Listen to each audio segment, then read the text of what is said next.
শ্রমিক, আপনি রাজমিস্ত্রি, আপনি কাঠমিস্ত্রি, আপনি লেবার, যাই করেন না কেন আপনার পেটের জন্য, ঠিক কিনা বলেন?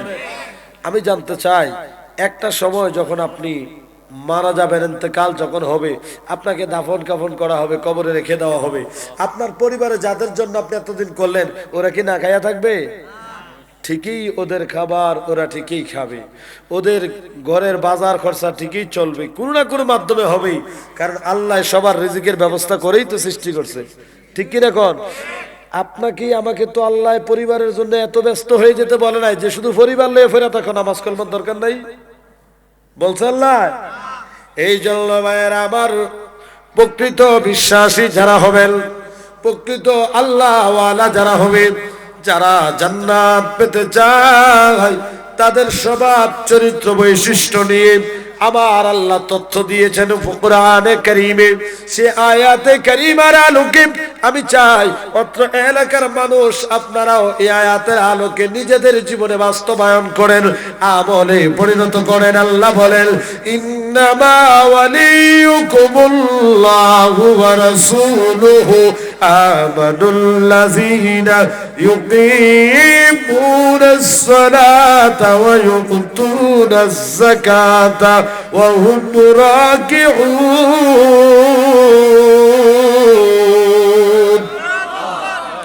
আমার ভাইয়েরা গভীর ভাবে মনোযোগ দেন, অন্তরের কান লাগান।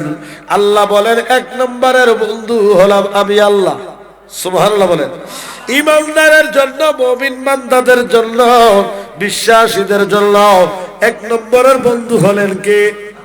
আমার আল্লাহ ডাক দিয়া কয়, বান্দা এক নম্বরের বন্ধু হলাম আমি আল্লাহ, দুই নম্বরের বন্ধু হলো আমার রাসূল, তিন নম্বরের বন্ধু হলো তোমাদের জন্য যারা ঈমানদার, মুমিন, মুত্তাকি, তাকওয়াবান, পরহেজগার, আল্লাহ ওয়ালা, আল্লাহর ওলি। জোরে কোন সুবহানাল্লাহ।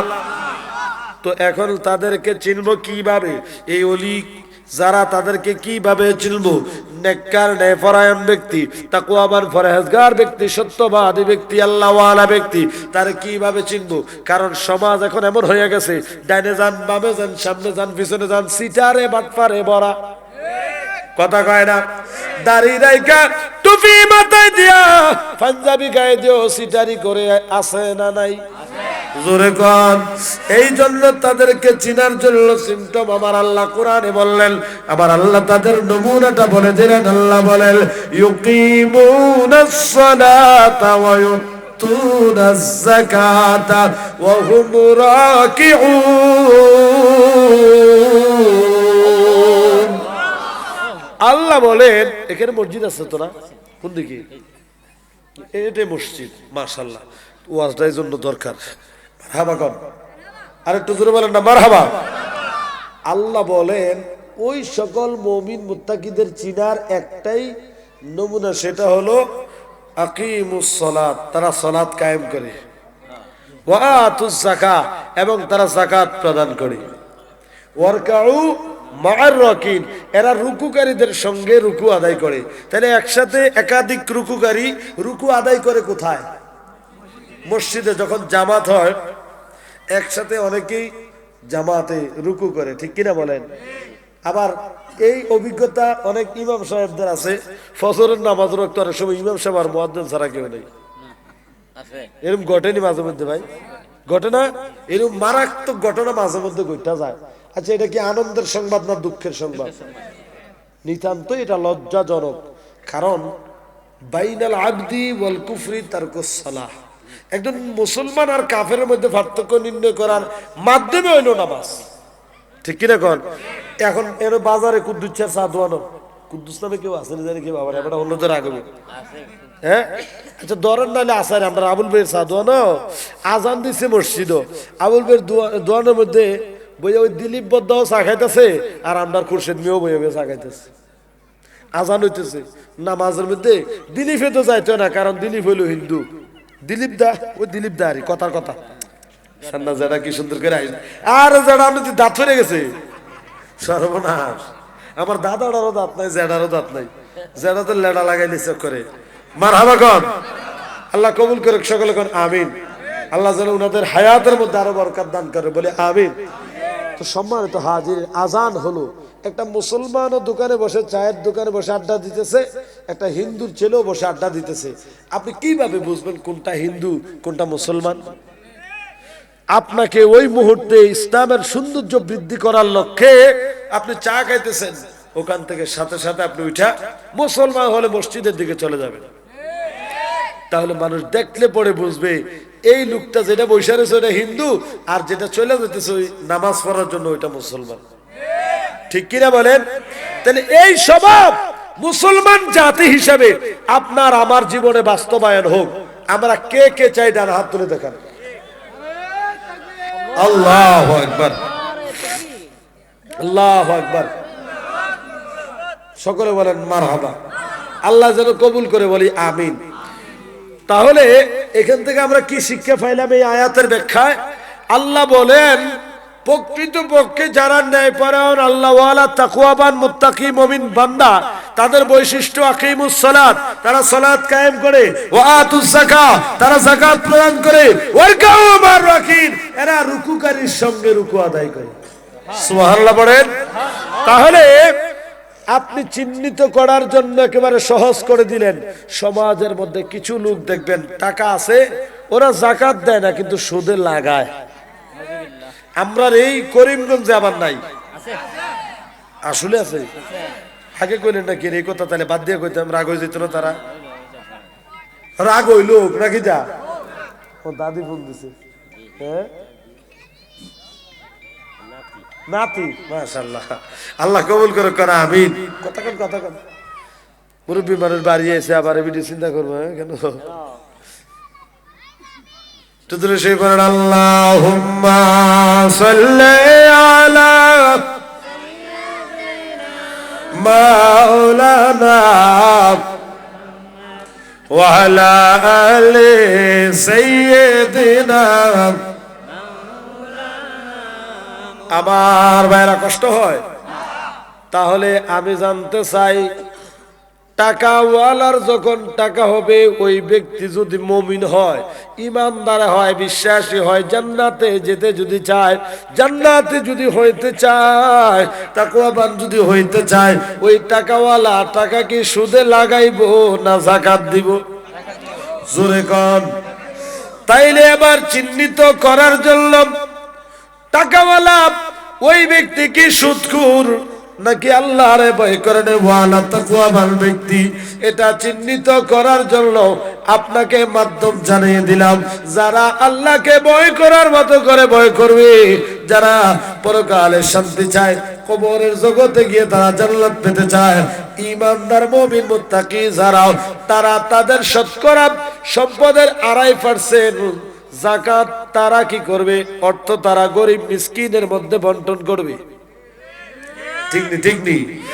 এখন দেখবেন যারা গরিব মিসকিনের না দিয়া কি করে লাগায়, টাকা বলে আবার কি করে, আর গাছে না হারা জীবন আমরা লাগাইছি, এই গাছের মধ্যে ফুল আছে, ফল আছে, ফল ধরছে, দেখছেন নি? যেটা কিরম লেটা লাগাই দেখাম, টিয়া বলে লাগায়, টিয়া তুলে ছাও দেয়।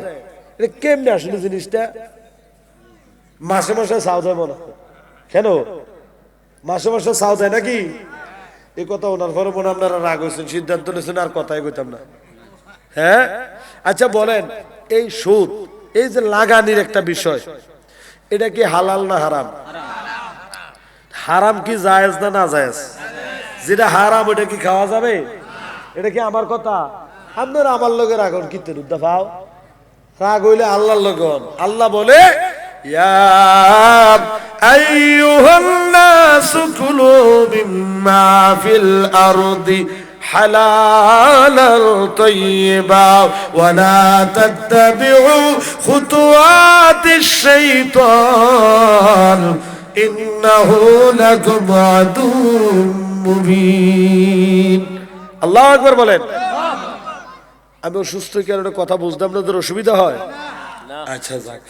আল্লাহ বলে, হে জগতের মানুষ, তোমরা এই জমিনের ভিতরে তোমাদের জন্য আমি আল্লাহ যা বৈধ করে দিয়েছি, হালাল করে দিয়েছি, সেগুলা তোমরা গ্রহণ করো। আল্লাহ বলছে হালাল খাইতে, আর আমরা হারাম খাই, তাহলে কি আল্লাহর কথা মানলাম? হ্যাঁ, এই হারাম থেকে বের হয়ে আসা দরকার আছে না নাই? আল্লাহ আপনি আমাদের দয়া করে হেদায়েত নসিব করে দেন। আরেকটু মহব্বতে বলেন। আমার ভাইয়েরা গভীর মনোযোগ, অন্তরের কান লাগাল। এবার আসেন, এদের দ্বিতীয় স্বভাব হলো এরা সালাত আদায় করবে। যারা সুদে টাকা লাগায় এরা নামাজ পড়বে মানুষ দেখানোর জন্য, কথা কন। আর প্রকৃত ইমানদার মুত্তাকি যারা, ওরা নামাজ আদায় করবে আল্লাহরে পাওয়ার জন্য। তাহলে দুই নামাজের মধ্যে পার্থক্য আছে না নাই? বাজানো নামাজে রে সরল পথে আনতে পারে নামাজে। তো বলে হুজুর নামাজের যদি সরল পথে আনতে পারে, তাহলে এই সুদকুর জেডায় নামাজ আবার জেডা আমনো না, আমনো শুধু জেডা, কিছু সুদকুর জেডা আছে না, জেডা নাকি আবার বিপদ বিপরে যদি আবার জেডা মাইন্ড করে দেয়।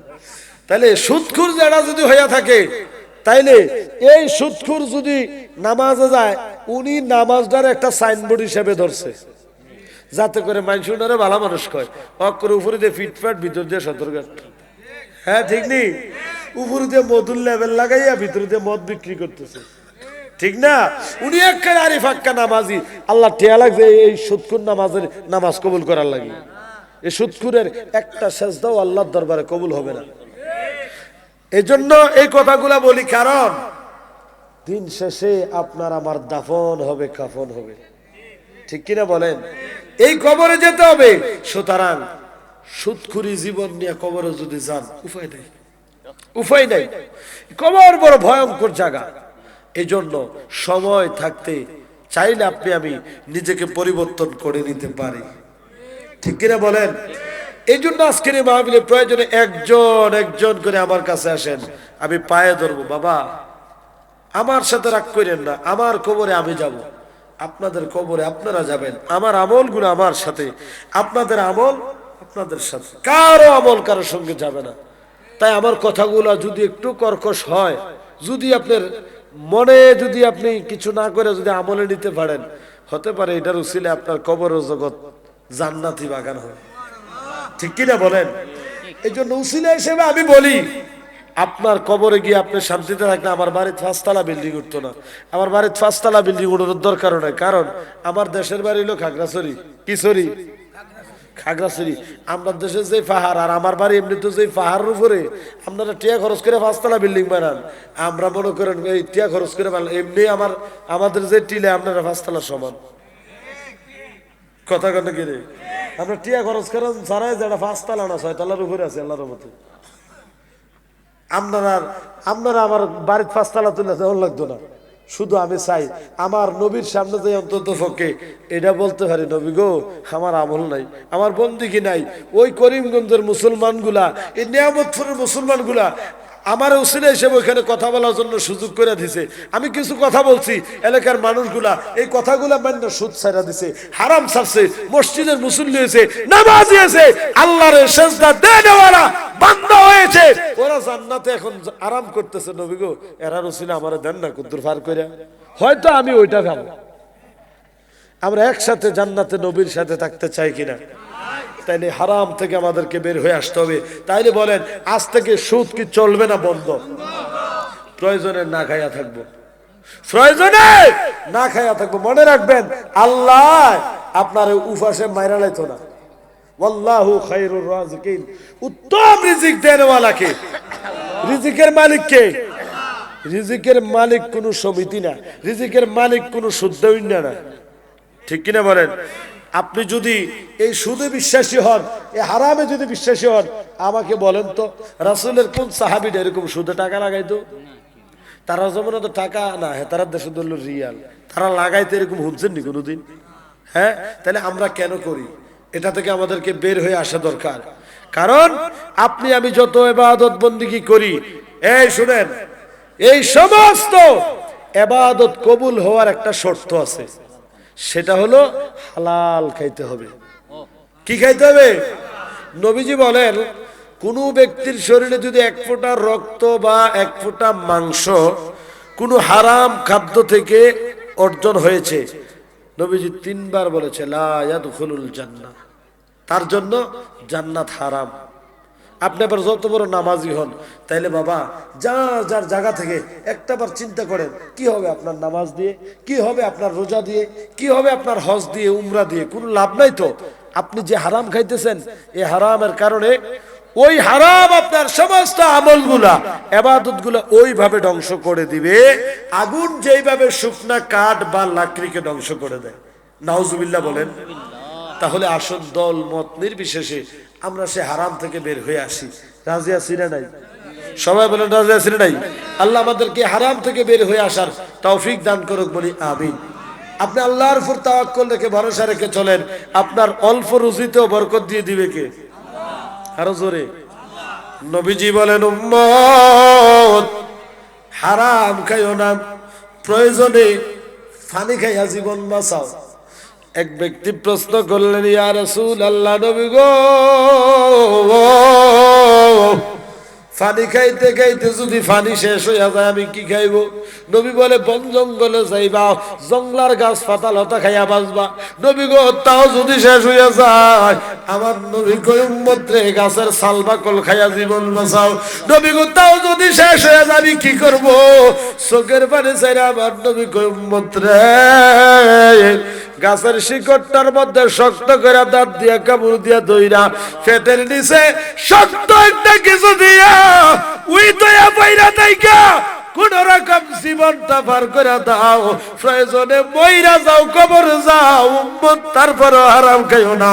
জাহান্নামের আযাব বড় কঠিন, কবরের আযাব বড় কঠিন, উম্মত সইতে পারবা না।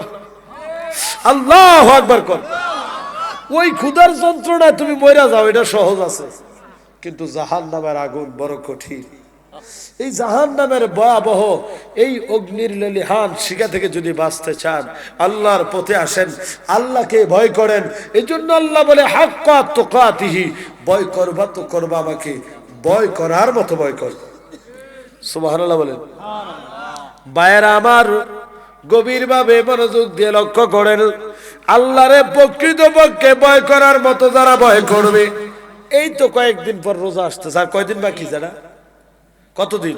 আর বেশি নেই, হয়তো 12-13 দিন আছে আর কি, ঠিক না? এরপরে রোজা আসতেছে। প্রকৃতপক্ষে আমার আল্লাহরে ভয় করার মতো যারা ভয় করবে, এরা দিনের বেলা কখনো খানা খাইবে না। কিছু রোজাদার আছে সারাটা দিন খায়, ইফতারের সময় বাজারে দোকানদার ব্যবসায়ী তো, এর আশেপাশে সব দোকানদাররা ইফতার করে, এবার ইফতার না বলে শরম না?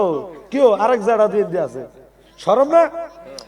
এখন এই বড় গামলালো না, দাম 2 টান দিয়ে সারাদিন খাইছে, ইফতারের সময় ইফতার নিয়ে বসছে।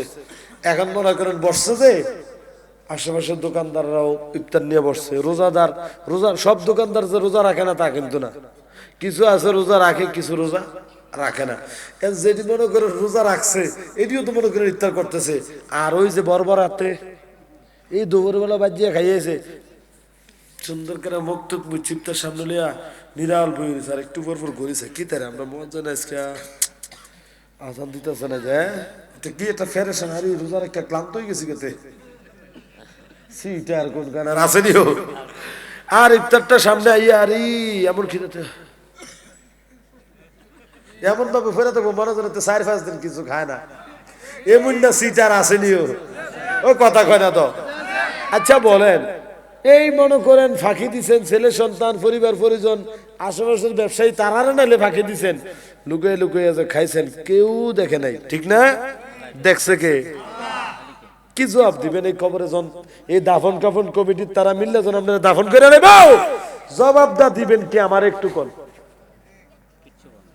কোন জবাব আছে? তাইলে শুনেন, আগামী আগত মাহে রমজানকে সামনে রেখে আমরা আজকের এই মাহফিল থেকে একটা সিদ্ধান্ত নিব যে আল্লাহ যত রকমেরই ঝড় তুফান আসুক না কেন, রমজান মাসের রোজাগুলি আমরা রাখবো। বলেন ইনশাআল্লাহ। আরেকবার বলেন ইনশাআল্লাহ। সাইড ডান হাত তুলে বলেন কে কে এই আগামী রমজানে রোজা রাখবেন?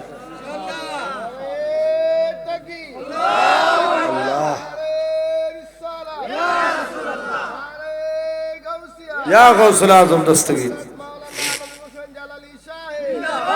হাত নামান। আল্লাহ কিন্তু দেখছে, ওয়াদা করছেন, আল্লাহ কবুল করুক না, আমিন। বাবা অতীতের গুলা যাও হোক, এমন হইতে পারে এরপরের বছর রমজান মাস আমরা নাও হইতে পারি, ঠিক না? এই জন্য রমজানের পবিত্রতা রক্ষা করব, নিজেও রোজা রাখবো, নিজের পরিবারের ছোট ছোট বাচ্চাগুলাকে আমরা সেহেরির সময় তুলবো, সকালে আবার খাক, দুপুরে খাক, পারলে 5 বার খাক, সমস্যা নাই, কিন্তু সেহেরি খাওয়ার জন্য ওরে তুলেন, ওরে অভ্যাসটা করান, ওকে শিখান। এই সেহেরি খাওয়াতে বারাকাত আছে, এটাতে সুন্নত আছে, আছে না নাই? অনেকে আমরা এই বাচ্চা মানুষের ডাকার দরকার নাই, না, আপনি নিজেও উঠবেন, আপনার সন্তানকেও তুলবেন, ও সেহেরি খাই আবার ঘুমায় যাক, দরকার হলে সকালেও আবার নাস্তা খাইবে, সমস্যা নাই। কিন্তু এটা একটা প্র্যাকটিস, এটা একটা শিক্ষা। ইফতারের সময় হ্যাঁ বাচ্চারা বিরক্ত করবে, জ্বালাইব, ওই জন্য এরা দূরে সরাই দিয়া ওই মোবাইল একটা দিয়ে বসায় রাখে, তারা নাদানের মতো ইফতার করে, না, অসম্ভব, এটা করবেন না। এই ইলেকট্রনিক মিডিয়া বাচ্চার চোখের সামনে দিবেন, এটা তার জন্য ক্ষতিকর। আপনি বাচ্চাগুলো সহ সাথে নিয়ে ও ফালাইয়া দেখ, নষ্ট করুক, ওরে নিয়ে ইফতার করেন, আমার আল্লাহ খুশি হবে। এই বাচ্চাটা শিক্ষা গ্রহণ করবে, নাইলে যে যুগ আসতেছে এখন তো মনে করেন তারাবি কমাইতেছে, 8 টাকা 10 টাকা 12 টাকা, হ্যাঁ কয়েকদিন পরে দেখবেন যে কবে রোজাও লাগতো না, ইফতারও লাগতো না। হ্যাঁ হ্যাঁ ঠিক না? এই বাদাম মেডি মনে করেন বাড়তাছে, দিন আইতেছে ইত্যাদির কথা কয় না, বাদাম ইত্যাদি জোয়ার দিয়ে উঠতেছে, কয়েকদিন পরে কবেন তো তারাবি লাগতো না। হ্যাঁ ঠিক না? আল্লাহ, হ্যাঁ আল্লাহ আমাদেরকে হেদায়েত দান করুক।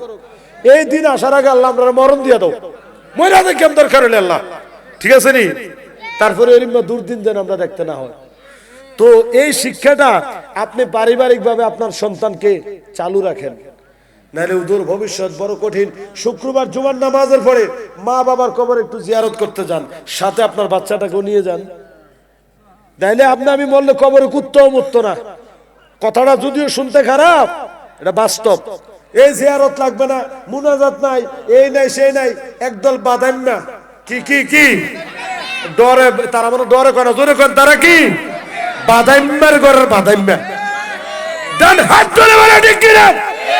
খালি শরীরটা ভালো না, না কষ্ট নেই, তেমন যা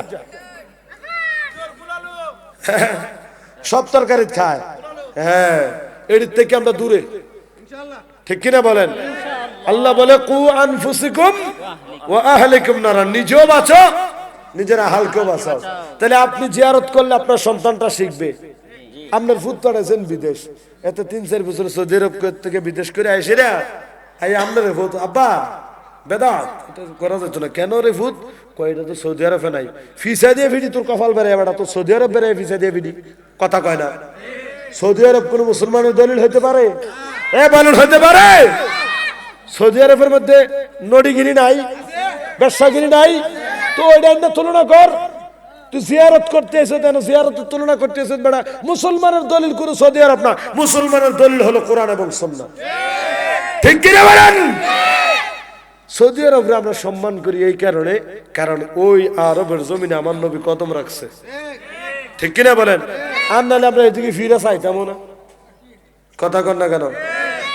এই জন্য বলবো সতর্ক হওয়া দরকার। সুতরাং আগত মাহে রমজানকে আমরা সম্মান করব। শুনেন, বুখারা নামক একটা শহর ছিল, ওই শহরের মধ্যে একজন খ্রিস্টান পাদ্রী যে আগুনের পূজা করতো, অগ্নি পূজক।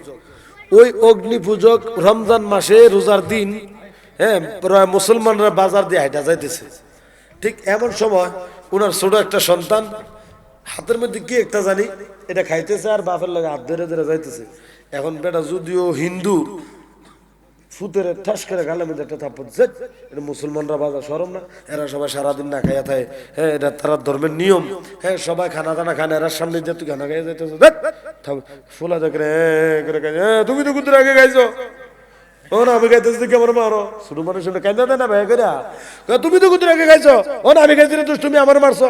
ছোট্ট মানুষ রাগ হয়ে গেছে, তো বাড়িতে নিয়ে নিচ্ছে যা, বা তুমি রাগ হয়েছো, মনে কষ্ট কর, রাগ হইতাম না, আপনি তো খাইলেন, সেই সময় কেউ কিছু করছি আপনার, আমি খাওয়ানো নাম আমার মারছেন, মারা ভাগান না। ছোট মানুষ এমন না, তখন আদর করে কইতেছে, বাবা রে এটা মুসলমানদের বাজার, এটা মুসলমানদের বাজার। মুসলমান ধর্মের নিয়ম হলো রমজান মাসে ওরা সকল পানাহার থেকে নিজেকে বিরত রাখে, কেউ খাবার খায় না। তাদের এই সমাজ দিয়া, তাদের এই বাজারে দিয়ে আসতে সময় তুমি খানা খাইতেছো, ওখানের এই শৃঙ্খলাটা তুমি নষ্ট করছো। এই জন্য আমি তোমার শাসন করছি, বাবা তুমি মনে কষ্ট নিও না। কিছুদিন পরে এই লোকটা মারা গেল। তখনকার সময়ের বুখারার একজন আল্লাহওয়ালা, আল্লাহর বুজুর্গ ওই ব্যক্তিকে স্বপ্নে দেখলেন। কারে? অগ্নি পূজক যে থাপ্পড় মারছে। স্বপ্নে দেখার পরে কথাবার্তা হলো, জিজ্ঞেস করলো তোমার কি অবস্থা? ওই অগ্নি পূজক বলতেছে, আমি অনেক আরামে আছি, আমি জান্নাতের মধ্যে আছি। আর একটু জোরে। এবার এই কথা শোনার পর ওই আল্লাহওয়ালা বুজুর্গ প্রশ্ন করলেন, অগ্নি পূজক তুমি তো একটা বিধর্মী ছিলা, তুমি তো আগুনের পূজা করতা, তুমি কেমনে জান্নাতে জায়গা পাইলা? দুই চোখের পানি সারা কান্দে আর কজুর। সময় থাকতে আমি বুঝলাম না, যদি বুঝতাম আমি তখন থেকে ইসলাম গ্রহণ করে মুসলমান হয়ে যাইতাম। শুনেন, আমি মুসলমান হই নাই তো কি হয়েছে? আমি মুসলমানদের বাজার দিয়া রমজান মাসে দিনের বেলায় আমার সন্তানকে নিয়ে যাইতেছিলাম। আমার বাচ্চাটা একটা ছোট্ট বাচ্চা খাবার খাইতেছিল।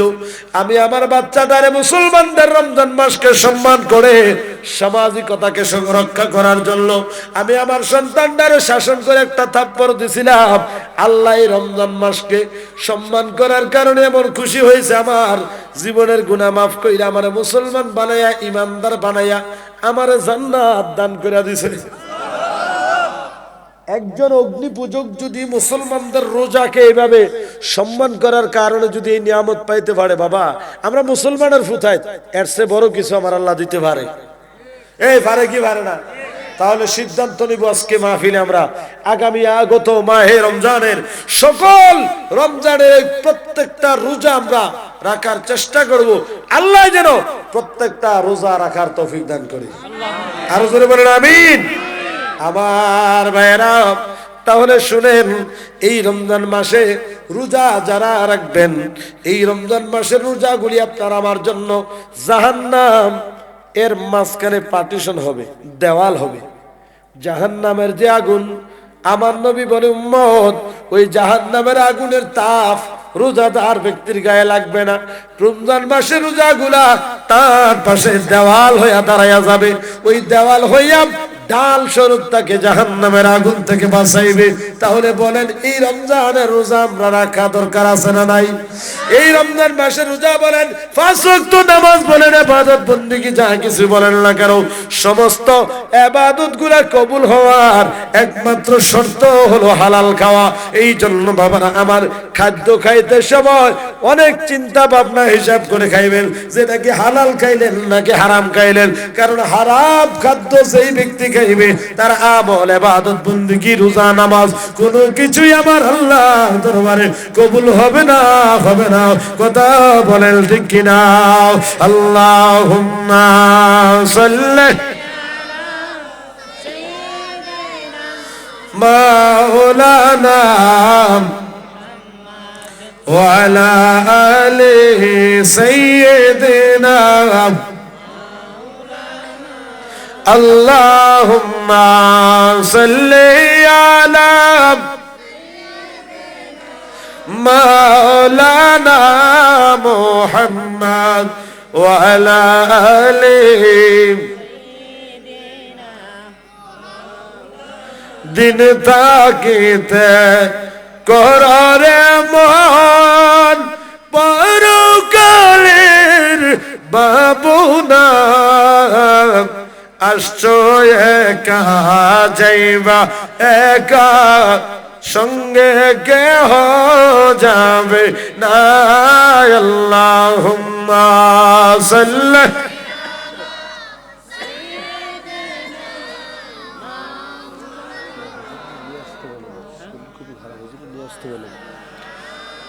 সাইয়্যিদিনা মাওলানা।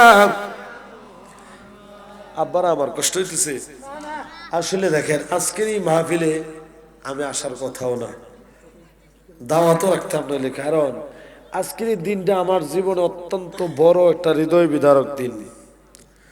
তো যে কোনো একটি কারণবশত আমার বাড়িতে যাওয়া হয় নাই, এই কারণে দাওয়াতটা রাখছি। হ্যাঁ, তো আজকের এই তারিখটা ফেব্রুয়ারি 5 তারিখ, আমি আমার ভাইজানকেও বলছিলাম, সালটা ছিল 2021 সাল, ফেব্রুয়ারি 5 তারিখ।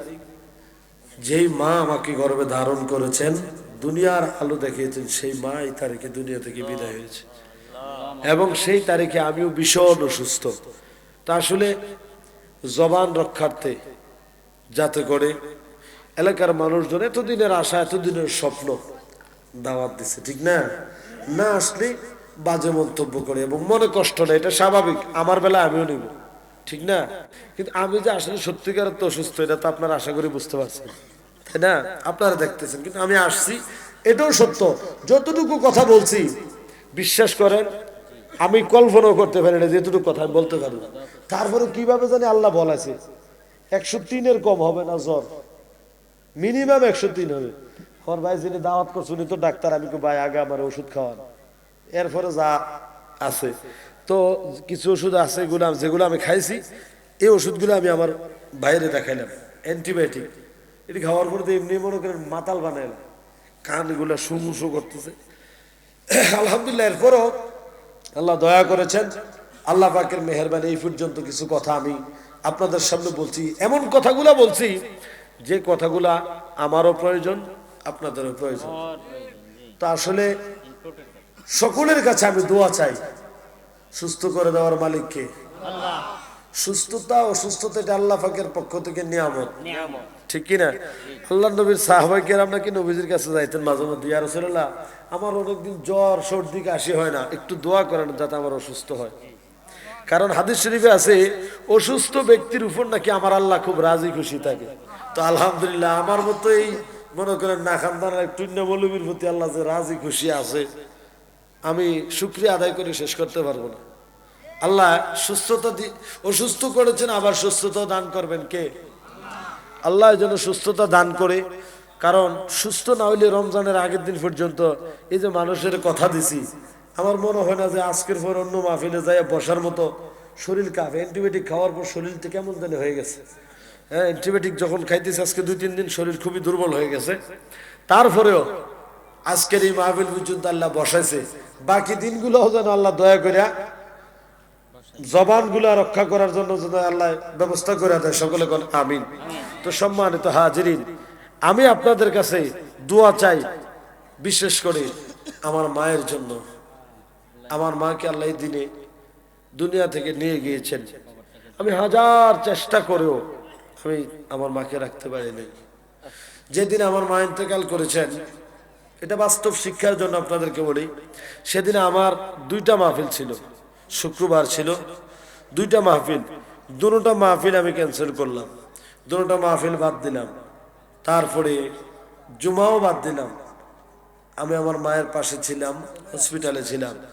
আমি ডাক্তারদের পায়ে পর্যন্ত ধরে বলছি যত টাকা লাগে আমি দেবো, আমার মাকে একটু বাঁচান। কোনো ডাক্তারের ক্ষমতা আছে? আমি হসপিটালের ফ্লোরের মধ্যে গইরে এইভাবে বাচ্চারা যেভাবে ওইভাবে গড়াগড়ি করে কান্না করেছি, কিন্তু তারপরে হায়াত এবং মৌতের মালিককে। আরো জোরে বলেন কে? আমার কান্না দেখে মানুষ পর্যন্ত কান্না করেছে। হ্যাঁ, তাহলে আমি ওখান থেকে বুঝলাম যে কিতাবের মধ্যে এতদিন পড়েছি ঠিক, বাস্তবতা কত কঠিন। হাজারো চেষ্টা করে আমি আমার গর্ভধারিণী মাকে রাখতে পারি নাই, রাখতে পারবো না, এটাই নিয়ম। পৃথিবীর মধ্যে এসেছেন যেহেতু, যেতে একদিন সবাইকে হবে। এই জন্য আমি বলবো, আমার জীবনের এই বাস্তব অভিজ্ঞতা থেকে আমি যেটা দেখেছি, যে কোনো সন্তান চায় না তার মা মরে যাক, কোনো সন্তান চায় না তার মা কবরে চলে যাক। আমি ওই দিন এত কেঁদেছি, এত চেষ্টা করেছি, আমার মাকে রাখতে পারিনি। এই জন্য বলবো, কেউ কাউকে ধরে রাখতে পারবে না, সবাইকে একদিন কবরে চলে যেতে হবে। এই জন্য আজকের এই বিশেষ দিনে এলাকাবাসী, হাজার হাজার মানুষ, শত শত মানুষ, আমি আপনাদের কাছে একটা জিনিসই শুধু চাই, আপনারা দোয়া করবেন। যেই মা কষ্ট করে লালন পালন করেছেন, 2000 সালে আমার আব্বা মারা গেছে। আমার আব্বা মারা যাওয়ার পর তখন ছোট ছিলাম, বাবার লাশটা ঘরে শোয়া, বাড়ির উঠানের মধ্যে খেলা করতেছি, মনে করছি বাবা ঘুমায়। এটা কি মারা গেছে নাকি ওটা বোঝার মতো সেই জ্ঞান তখন আরো হয় নাই।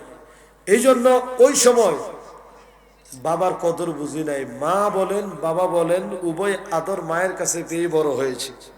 মায় মানুষ করেছেন, লালন পালন করেছেন। সেই মাকে হারিয়েছে এই তারিখে, এই দিনে।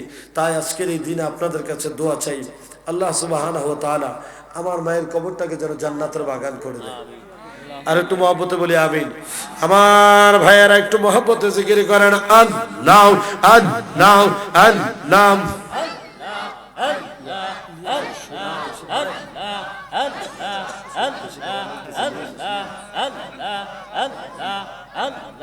আল্লাহ আল্লাহ মুজাহিদি ভাইয়ে আইব রে বলে, অসুস্থ অবস্থায় জিকির করি মাহফিল বাইয়ে আইয়েছে। মারহাবা মাশাআল্লাহ, নারায়ে তাকবীর, নারায়ে রিসালাত। সকলে বলেন মারহাবা। আর একটু মহব্বতে বলেন বেশি ভালো না রে বাবা, আসেনি ভালো, আরে কইেন না। সকলে বলেন মারহাবা। এটাতে বসে একবার আমার একটু সিঙ্গেল মাইকটা দেন, এটা একটু আমার বললে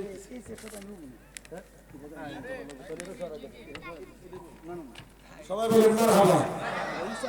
হ্যাঁ হ্যাঁ, এটা তো বসতে আমি দেখেন ওই ডাবল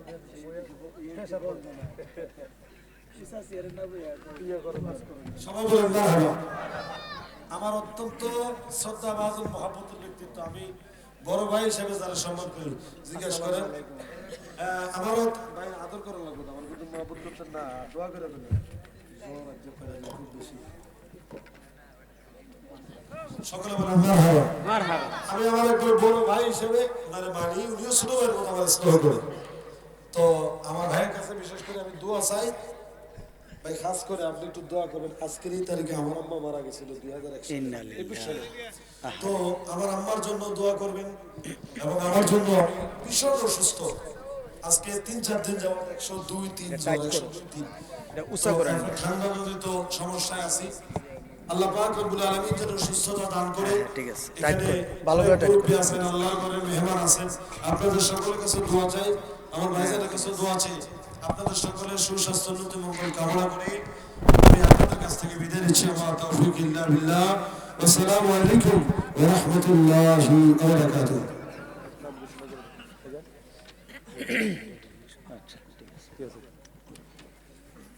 সকলে তাকবীর, নারে তাকবীর, আল্লাহু আকবার, নারে তাকবীর, আল্লাহু আকবার। মুজাহিদি সাহেবের আগমন, মুজাহিদি সাহেবের আগমন, নারে তাকবীর, নারে রিসালাত। আপনারা খুশি না বেজার? এতক্ষণ পর্যন্ত যার অপেক্ষায় আপনারা বসে আছেন উনি আপনাদের সামনে উপস্থিত হয়েছেন। আমাদের প্রধান অতিথি কিন্তু রয়ে গেল, উনি আসতেছে, ওনার পরে আসবে।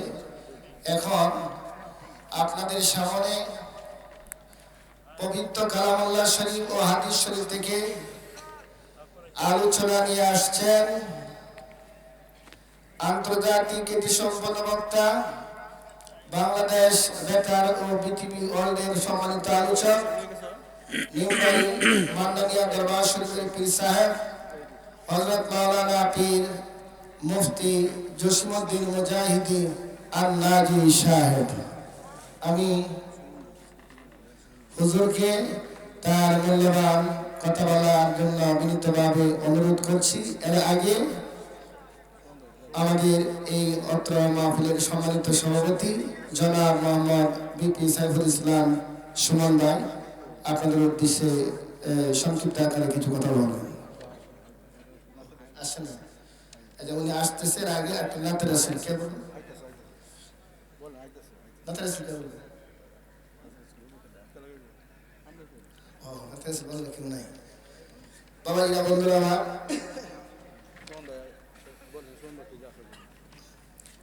সুমন ভাই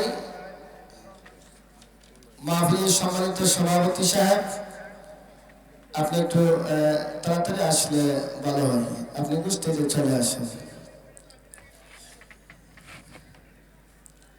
তোমার বন্ধুরা আমার, আপনি আমার নবীজি বলেছেন قال رسول الله صلى الله عليه وسلم من جلس عالما